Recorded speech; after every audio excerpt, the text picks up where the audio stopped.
Well, it's a good thing this tournament's stupid and none of us cared anyway.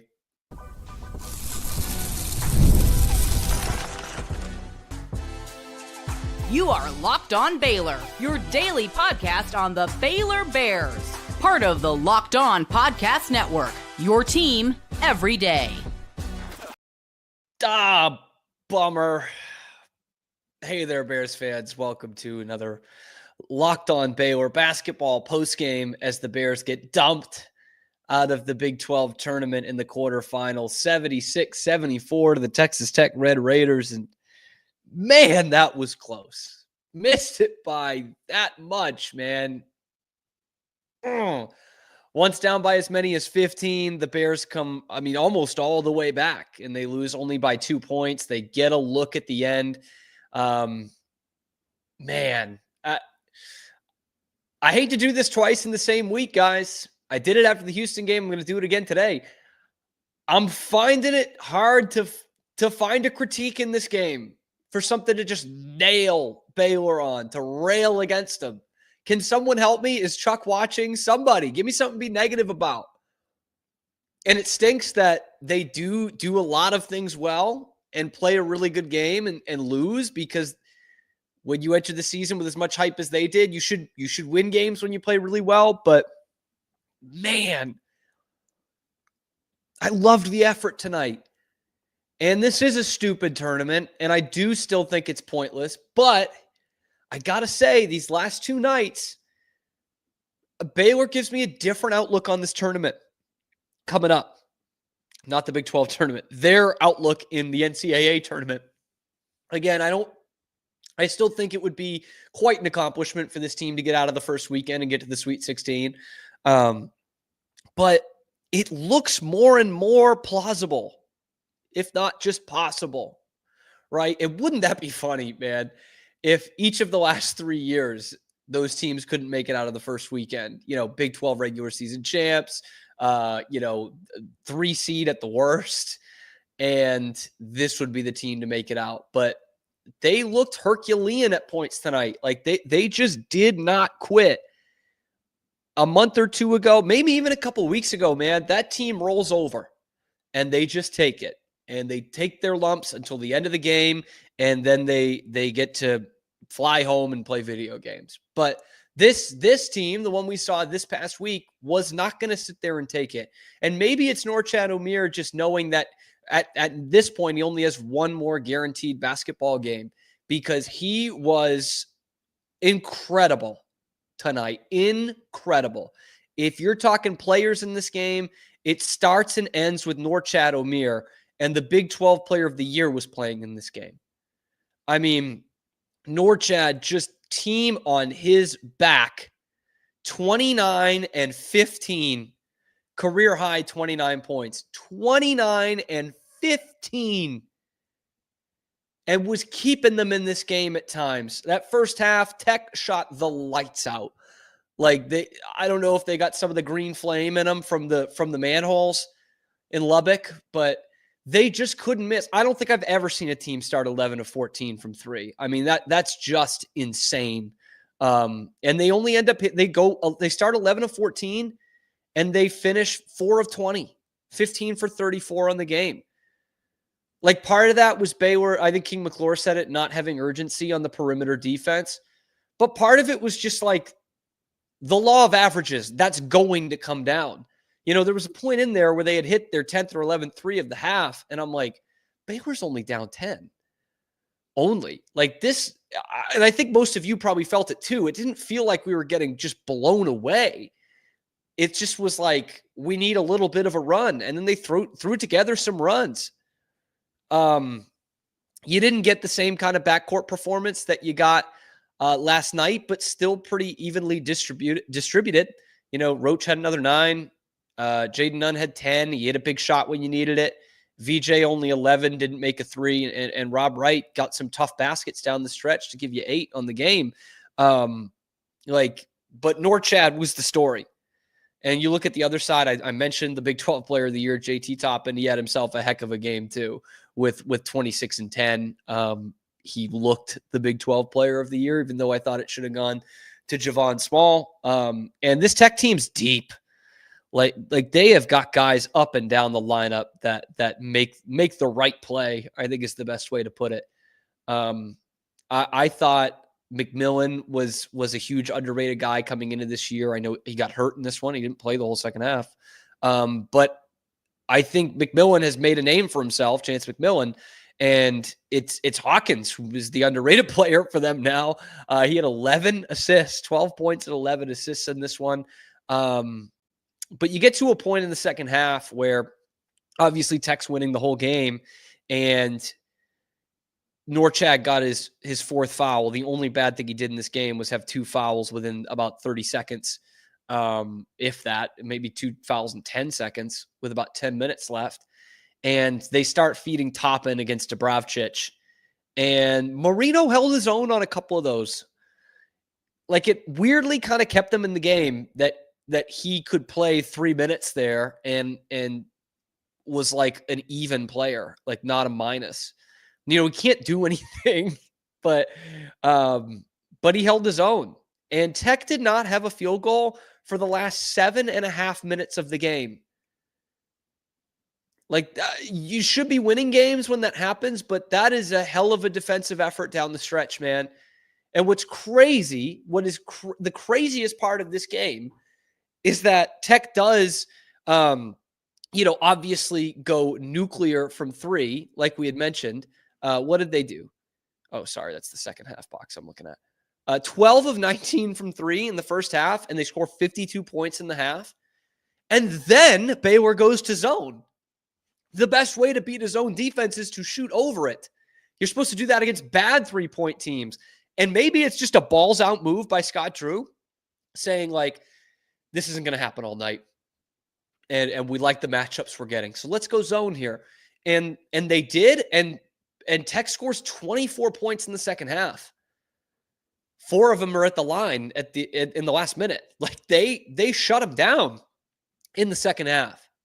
But too little, too late, I guess. I mean, I think the way to put it is Tech went just nuclear enough in the first half to win this thing by 2.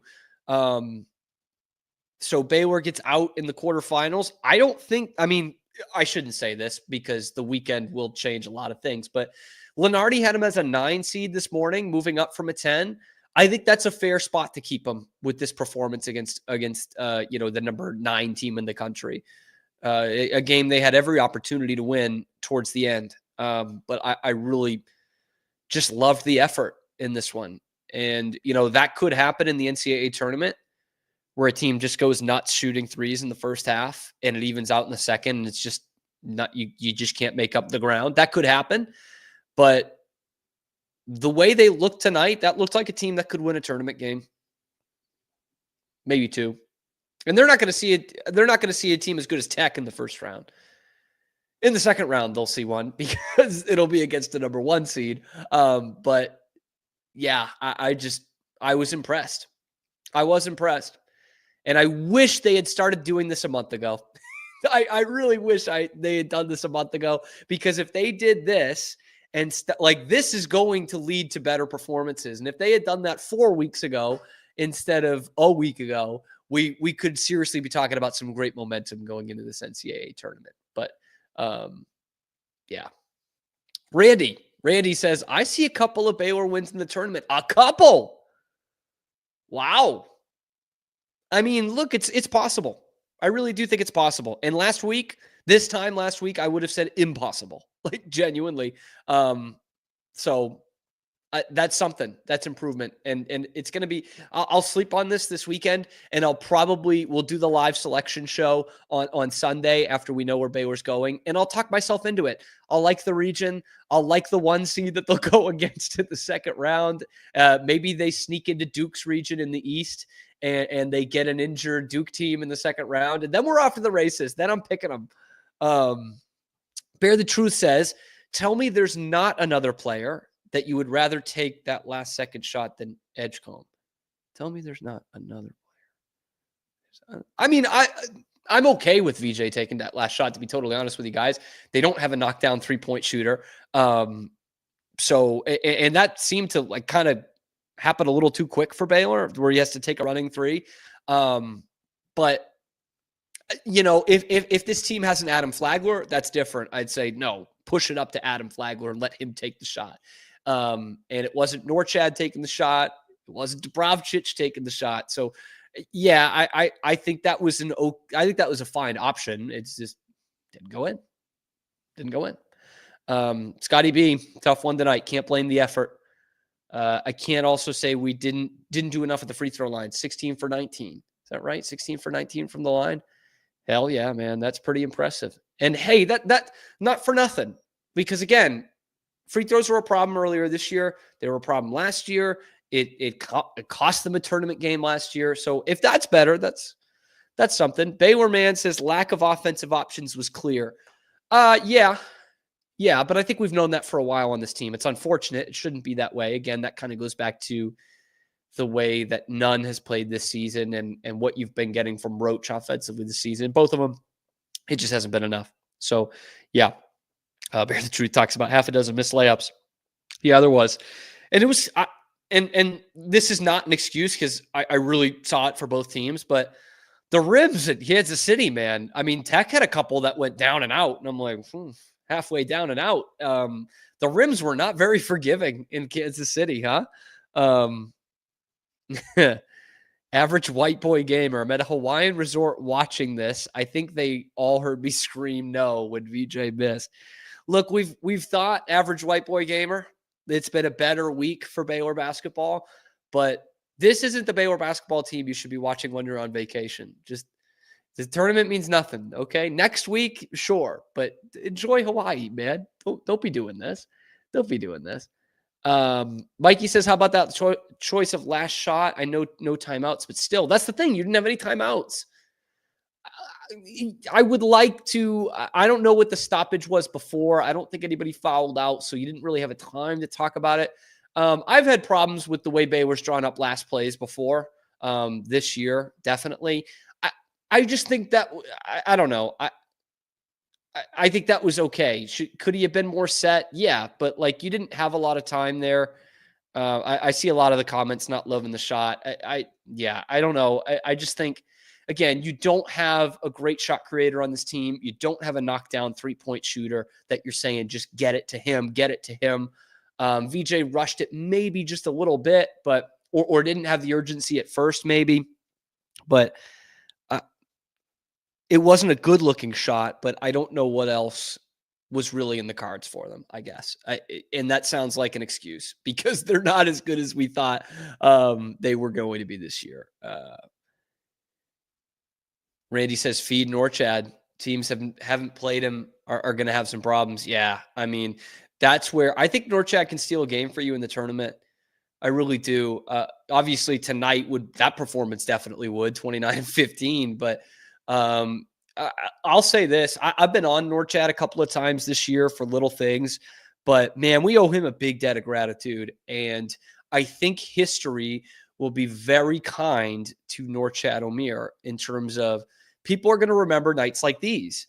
And they're going to say, man, I wish we had Norchad Omier on this team or this team instead. And maybe they would have went to the Final Four because he really does a ton of dirty work for you. And when we're going to look back at the last month of this season without Josh Ojamuna, it's amazing this thing didn't go completely off the rails when you're having to play Marino Dubravcic 8 to 10 minutes a night to give Norchad a breather or when he's in foul trouble. But I think he has had a fantastic year. Our man Pete Souza on the Houston post game said he's the most underrated player on the planet. He might be right. Maybe he said it after the TCU game. Norchad is incredible, and he's going to go down as one of our fan favorites, I think. And it is going to stink that he's not going to play for a better team and contribute to a team that can really make a run at this thing. T-Dub makes a good point here. Let's think of this in simple terms, right? He says, part of me says Baylor makes a run in the tourney. You don't play Houston and Tech that close and not be good. If they can get past game number 2, they could make some noise. I'll say if they make it past game number 2, they have made some noise, okay? Because no one a week ago thought this was a Sweet 16 team. That's noise. That's like someone said in our post game after they lost to Clemson last year. They were like, "Do you think Clemson can make a run now?" I'm like, "They have. They're in the Sweet 16. Like that's a run for a team like that, and for Baylor for a team like this. That would be a run." But that's a good point. Like, let's not overthink that. Houston and Tech are 2 top 10 teams, and you played them in the span of 5 days, and you hung really tough with both of them. That's why I would have really liked to have had this happen a month ago. Really. So VJ and Norchad Omier, they can get wins for you in the tournament. They can. Scotty B says we just need to get healthy. And I'm interested to hear, like, Scotty and the rest of you guys, do you think that's going to happen? Like, we're talking about NCAA tournament now. You don't just become healthy. And the only thing that would really improve their health is obviously if Langston Love comes back. But you never know. I mean, it's all systems go. It's everyone. You throw the kitchen sink at everybody at this point. Scotty also says, would love to take on Duke without Flag. And the other guy, I didn't see who else got hurt today. I only saw Flag. That Duke team is terrific, man. Oh man, they're just so athletic, and not just a bunch of athletes. Like, they have some of the best basketball players in the country with Flag and Knupple. But they don't think Flag's going to play tomorrow in the semis against North Carolina. And so who knows, man, that if that is the case and you're playing Duke, that could be 9 days from now. That's a lot of recovery to make up in 9 days. That this hasn't happened yet. And I would love to see them play Duke because, for those of you old enough to remember it, AKA my time in college, they should have played them 2 years in a row. They should have played them in the second round in 2016. They lost to Yale. Baylor did. And then they should have played them in the Sweet 16 in 2017. But South Carolina scored like 62 points in the second half against a Jason Tatum Duke team and beat them. That's a lot more detail than you guys asked for, but that's a matchup I love because when your dad goes to Duke and you get the name Cameron, you could be a pretty fanatical Duke fan growing up before you go to another Division I school. Just saying. Bear the Truth asks, it's still the ankle for Love. I believe that's the case. I do believe that's the case, which is not great, but at least they know kind of how to manage it. Randy again, VJ elevates more on the national stage. He does. Norchad plays like there's no tomorrow because there isn't, which he did in this tournament as well. Baylor meets Houston in the Final Four. And we know how that usually goes. And Aaron, couldn't have said it any better. So impressed with how Baylor, well, not literally, but yes, I know what you mean. The Bear thing. Yeah. Literally clawed back in this game. It was impressive, man. Because again, we talk about the law of averages and it should have evened out because of the way Tech was shooting. But I'll bring up this point again. A couple of weeks ago, Baylor in that situation would have laid down. And they didn't. And they had a chance to win at the end. And they really, no pun intended, bared down towards the end of that thing. And so I have way more confidence going into the tournament than I did a week ago. A week ago, I was still unsure if they were going to make the tournament. And even after that TCU game where they played really well for most of it, I was like, this is a one and done team in the tournament. But it looks like a team capable of winning a game or two in the NCAA tournament. And, if they win 2 games there and we're doing a post game talking about Sweet 16, at that point, we'll probably be talking Final Four. Like, that's just the way that it is with the NCAA tournament. So don't expand it, Brett Yormark, which we talk about on tomorrow's show, by the way, for those of you ready to get that as it drops in the morning. This is a good way to end it. Bear the Truth. Let's get behind those Lady Bears. Going to be some good ball forthcoming. Yep. And the good Lord willing, we'll have a lot of basketball to watch the rest of this month for our Baylor Bears and the team formerly known as the Lady Bears, because this women's team can can really make a run. I know it stinks that they lost 2 championship games in the span of a week, and there's something to be said for that and how they play in the clutch. But I just still love the talent they have and the roster makeup, the way they play. I think they can make a run. Who knows? At this point next week, we'll probably be talking about 2 Final Four teams because that's just the nature of being a fan. Anyway, it's a stupid Fugazi tournament, and we never cared anyway. Remember that. But also remember that while it is stupid and I just don't like that it exists, it was beneficial to Baylor, I think.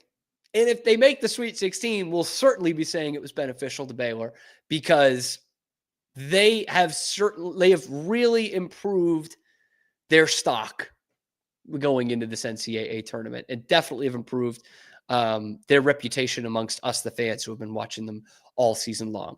So let me know what you guys think. What did you think of the performance tonight? How far do you think this team can go? Are you going to be tuning in tomorrow morning? Are you going to be tuning in on Sunday when we do the live talking about where they're going? Let me know in the comments below and show that you appreciate this Bears effort and this Norchad Omier effort by liking the video, subscribing to the channel if you haven't, and ringing that notification bell to get notified every time we're going live because you're going to see it on Sunday and obviously, hopefully, throughout the whole month of March. Thank you guys for making it your first listen today and every day. We're talking a little NCAA tournament tomorrow's show. We're also talking some baseball in tomorrow's show. For those of you interested, not going to want to miss that. Thanks for making it your first listen today and every day. We will see you tomorrow on your favorite show. Locked On Baylor.